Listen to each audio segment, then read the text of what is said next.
Alright, mate. Sit down, my friend. Right, mate. I've honestly been getting really scared in the woods on my own. Good job we're not reading this then. Yeah, it is. Oh man, some proper haunters in here. Best thing is, they're all true. All the more reason not to. So, where are you headed this time of night? Princetown. Princetown, eh? You better watch out for those hairy hands. They'll drag you off the road if you dare drive down the B3212. It's a pretty boring tale though. Only one person's ever died from it. I'm not a fan of horror stories. Maybe we could talk about something else. You certainly haven't heard a truly shocking real-life horror story then, have you? I really don't think that... Aha! Found it. The Mad Axeman. Probably the most famous breakout prison just over there. He gained his name from attacking policemen with meat cleavers and held a married couple captive with one too. Finally, he was sentenced for life in the slammer. Funny enough, the management in the prison were pretty relaxed. And after a while, they let him roam around Dartmoor petting ponies and such. So when the Krays wanted him out, there was no hardship, he simply walked out and got in a car. The Krays, if you didn't know, were major gangsters. They'd planned to raise their reputation by getting him to write a plea for a release date. The request was denied, and the Axeman became a burden to the business. Tricking him to think he was going back to the countryside, they had him shot in the back of a white van. Certainly wasn't white after the 12 shots it took him.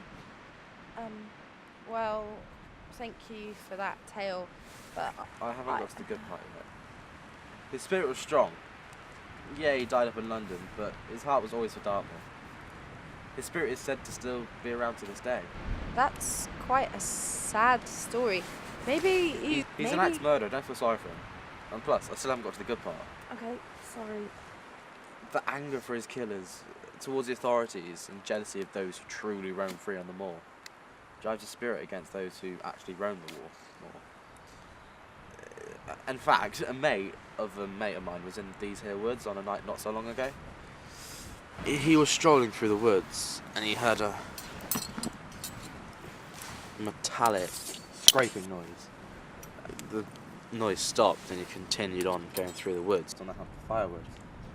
But the trees got thicker and more tangled, as if they were sliced together into each other like fingers. The wind was cutting against his neck, and he just went deeper and deeper.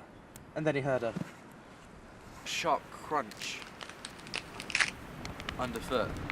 He passed it off as sheep bones, but carried on deeper into the woods. And after all the time hunting for wood, he finally... I don't want to hear your horror stories. Why don't we talk about something else? Something personal, maybe, or sad, or... Yeah, you're right. I'll tell you something a bit more... personal. Thank you. For a while I've had a particular interest with a creature that feeds off human sorrow, simply known as the Beast of Dartmoor. Well, they actually feed off human flesh, but sadness is their essential foreplay. The beast has the ability to shapeshift, but they always keep this certain body shape. Legend has it, a man actually managed to cut the side of the beast's face. They've been around since the Bronze Age, and they inhabit trees and forests, but as most of them have been cut down, they're only stranded to one. In fact, it's these very woods that today luring around. What the fuck is wrong with you? I was clearly scared when I came here and you decided to what, try and increase that? As if you couldn't take a hint, you told me one more fucking horror story. You really are a science. Oh, fuck. I'm sorry. I'm sorry. You're the only entertainment I've had for so long. First I lost my job and my girlfriend. And my parents kicked me out of the house. Let it all out.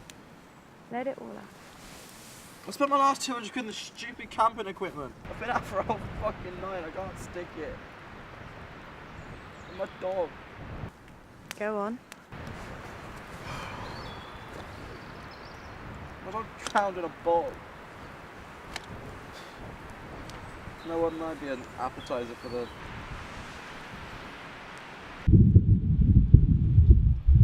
Fuck.